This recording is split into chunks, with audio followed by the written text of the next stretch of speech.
రోజు మందిరానికి వచ్చినా ఇప్పుడు మా ఇంట్లో పప్పు లేదు ఉప్పు లేదని అడుగు, దేవుడు ఈకపోతే అప్పుడు అడుగు. నువ్వు మందిరానికి రాకుండా పప్పు లేదు ఉప్పు లేదని ఎండిపోయి అల్లారిపోతే ఉండేది కూడా పోతుంది, ఉండేది కూడా అమ్ముకోవాల్సి వస్తుంది పరిస్థితి. అది మానవుని జీవితం. మానవ బ్రతుకు. ప్రభు అన్నాడు, నువ్వు నన్ను వెంబడించు, నీకేం తక్కువ చేయాలన్నాడు.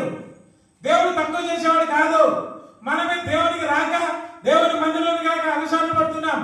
అందుకే ఏమీ లేదు మన జీవితంలో. తెలివి లేక ఊర్లో ఏం చేస్తున్నాడంట? పశు పనుకున్నాడంట. తెలివి లేక ఊర్లో ఏం పనుకున్నాడంట? పచ్చు పనుకున్నాడంట. ఏమి ఎందుకు పనుకున్నాడు పచ్చుక? తెలివి లేక. తెలివి తింటే అడుక్కోనిండు. ఏం చేసిండు చెప్పండి? అడుక్కోనండి. ఈ ఊర్లో ఎవడైనా పచ్చి పనుకుంటాడా? అరణ్యంలో పచ్చి పనుకున్నాడు అంటే బాగుంది, కానీ ఊర్లో ఇప్పుడు మందిరానికి ఎందుకు రావడం లే? గట్టి చెప్పండి, ఎందుకు రావడం లేదు మందిరానికి? తెలివి లేక. తెలివి లేదు. నా ప్రజలు తెలివి లేని ప్రజలు అయిపోయినారు. చదవండి 2వ అధ్యాయం ఇర్మియా గ్రంథం 13వ వచనం. ఇర్మియా గ్రంథం 2వ అధ్యాయం 13. నా జనులు 2 నేరములు చేస్తున్నారు. ఊట నేనే. ఆ ఊట ఎవరు తెలుసా? యేసు ప్రభువే. ఆ ఊట అయిన దేవుని మర్చిపోయినావు. దేవుని మందిరాన్ని మర్చిపోయి గత సంవత్సరం అంతా నీ ఇష్టానుసారంగా తిరిగినావు. నీ బుద్ధి పుడితే వచ్చినావు, లేకపోతే రాలే. అందుకే ఎండిపోయిన పరిస్థితి. ఇక మాటలు చెప్తే లాస్ట్ పోయేటప్పుడు నాకు ప్రైజ్లు కూడా చెప్పకుండా పోతున్నాను. లాస్ట్ నన్ను కలవడం లేదండి. నేను కాబట్టి మనసులో పలానా వ్యక్తిని ఈరోజు పోయి ప్రైజ్లు చెప్పాలనుకుని పోతానికి వీళ్ళు ఎవరైనా ఉన్నా కూడా ఆయన రాక వచ్చినాడు, 3-4 వారాలకు వచ్చినాడు, ముందే పోతాడు.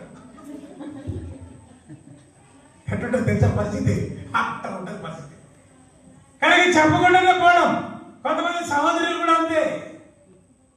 అడుగుతాడేమో, అన్న ఏమక్క రాలేదని అడుగుతాడేమో అని చెప్పి ఆడ బయట కప్పుకొని తలకాయ కిందకి వచ్చిన పోతా. ఏమండి మీరంటే మాకు ఇష్టం అండి, మీరు రాకపోతే మాకు బాధ, మీరు కనబడకపోతే మాకు చింత, మీరు దేవునింట్లో కనపడకపోతే ఏ బాధలో ఉన్నారు, ఏ కష్టంలో ఉన్నారు, ఏ సమస్యలో ఉన్నారు తెలుసుకొని ప్రార్థన చేస్తామన్నటువంటి కోరికతోనే మీ దగ్గరికి వస్తాం మేము. అంత తప్ప వేరే ఉద్దేశంతో మేము మీ దగ్గరికి ఏం రాము. కనుక ప్రియులను ఇక్కడ మనం చూస్తూ వెళ్తే దేవుని యొక్క వాక్యంలో ఇప్పుడు సంసారకు ఒకటే ఒక గతి ఉంది. ఏంటి తెలుసా? పైకి చూడడమే. ఎవరు చూస్తున్నాడు? పైకి చూడకపోతే ఏమైపోతాడు? ఏమన్నాడు? 1000 మందిని చంపిన నాకు ఇప్పుడు ఏ గతి వచ్చింది? వాళ్ళ చేతిలో నేను చావాల్సింది వచ్చింది. వాళ్ళ చేతులు ఇప్పుడు నేను చచ్చిపోతాయా? నా పరిస్థితి అంతే. అనేక మందికి మేలు చేసిన, అనేక మందికి తృప్తిపరిచిన, అనేకులకు అక్కలు తెరిచిన, అది ఇప్పుడు నా దగ్గర ఏం లేదు. నా పరిస్థితుల్లో అయిపోయింది.